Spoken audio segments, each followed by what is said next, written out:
নমস্কার বন্ধুরা, আমার নাম ডক্টর সঞ্চিতা চ্যাটার্জি, আয়ুর্বেদাচার্য, বিএমএস। অনেকের ক্ষেত্রে দেখা যায় যে সর্দি কাশি সারছেই না। অনেক দিন ধরে সর্দি কাশি রয়েছে, বা সর্দি কাশি হওয়ার ফলে সে ওষুধ খাচ্ছে, সেরে যাচ্ছে, আবার হচ্ছে। সারা বছরই ওই নাক দিয়ে কাঁচা জল গড়াচ্ছে, হাঁচি হচ্ছে, গলা খুসখুস করছে, গলা ব্যথা করছে, মাথা ব্যথা করছে। এই সমস্যাগুলো কিন্তু লেগেই রয়েছে।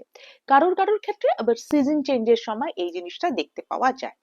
এখন এই যে সর্দি কাশি দীর্ঘদিন ধরে থাকছে, সেরে যাচ্ছে, আবার হচ্ছে, তো এর পিছনে অনেকগুলো কারণ হতে পারে, কিন্তু কমন কারণ যেটা, যে দুটো কমন কারণ, তার মধ্যে একটা হচ্ছে কমন কোল্ড।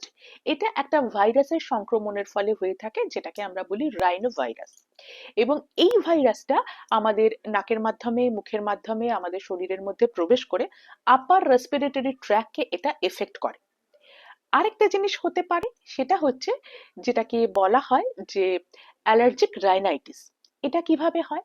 বেশ কিছু জিনিস আছে যেগুলো হার্মলেস, অর্থাৎ ক্ষতিকারক বিহীন, যেটা আমাদের শরীরে প্রবেশ করলে কোনো ক্ষতি করে না, কিন্তু আমাদের ইমিউন সিস্টেম কিছু কিছু মানুষের ক্ষেত্রে ওভার অ্যাক্টিভ থাকে, এবং সে তখন ওই জিনিসগুলো আমাদের শরীরের মধ্যে প্রবেশ করলে তাকে ফরেন বডি হিসাবে মনে করে এবং রিয়াক্ট করে, এবং আমাদের মাস্ট সেল থেকে হিস্টামিন নামক এক ধরনের কেমিক্যাল রিলিজ করে, এবং যার ফলে অ্যালার্জির সিমটম গুলো দেখতে পাওয়া যায়।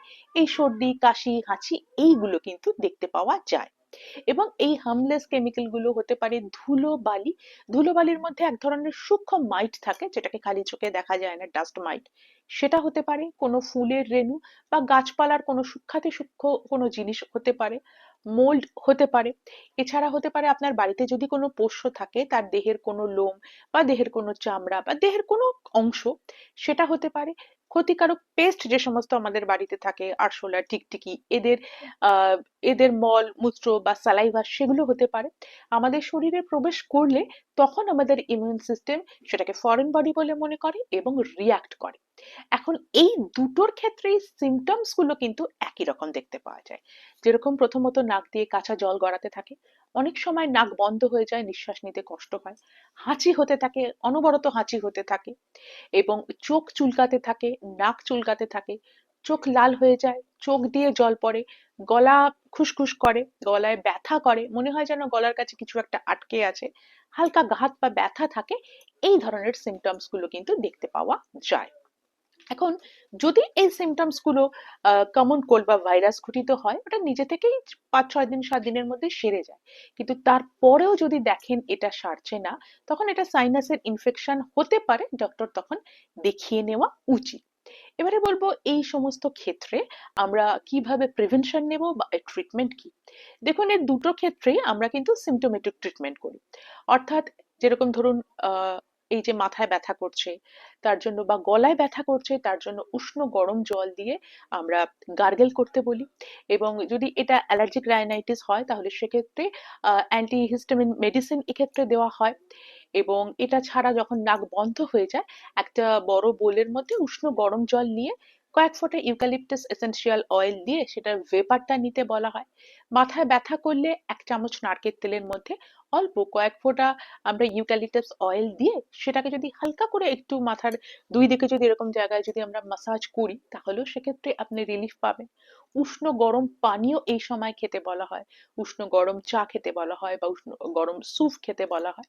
তো এইগুলো আমরা কিন্তু এই সমস্ত ক্ষেত্রে এগুলো আমরা খেতে বলি। এবং হার্বাল টি খেতে বলা হয়।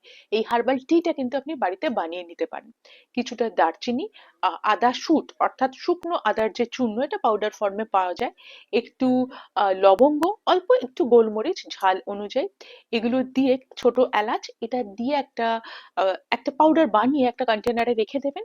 এবং ছোট চামচের 1 চামচ 1 কাপ চায়ের মধ্যে যখন চাটা ফুটবে, তখন এটা দিয়ে একটু চাপা দিয়ে রেখে দেবেন। কিছুক্ষণ পরে সেটা ছেঁকে নিয়ে খেতে পারেন। এটা আপনি দিনে 2 থেকে 3 বার খেতে পারেন। তুলসী পাতা দিয়ে চাও আপনি খেতে পারেন, বা শুধু আদা শুঁট দিয়ে চাও কিন্তু আপনি খেতে পারেন। তো এই হার্বাল টি বা উষ্ণ গরম খাবার এগুলো খেতে পারেন। প্রতিদিন রাত্রিবেলা শোবার সময় উষ্ণ গরম দুধের মধ্যে 1 চামচ হলুদ দিয়ে সেটা গোল্ডেন মিল্ক, এটাও আপনি খেতে পারেন। তো এগুলো খেলে আপনি কিন্তু অনেকটাই ভালো থাকবেন। এবং তার সাথে সাথে যদি আপনার অ্যালার্জিক রাইনাইটিস হয়, তাহলে সেক্ষেত্রে তো মেডিসিন দেওয়াই হচ্ছে, অনেক সময় নাজাল স্প্রে দেওয়া হয়। আর একটা কথা বলবো যে এক্ষেত্রে প্রিভেনশনটা আপনি কিভাবে নেবেন। দেখুন, যদি এটা কমন কোল্ড হয়ে থাকে তাহলে আক্রান্ত ব্যক্তির সংস্পর্শে যাওয়া চলবে না। যে মানুষটির সর্দি কাশি হাঁচি হয়েছে তার ব্যবহৃত জিনিস ব্যবহার করবেন না, এবং তার তার সঙ্গে হ্যান্ডশেক করবেন না, বা তার সঙ্গে বা তার যে খাবারগুলো সেগুলো শেয়ার করবেন না। কারণ কারণ তার মাধ্যমে এটা অন্য একজন মানুষের মধ্যে ছড়িয়ে পড়তে পারে।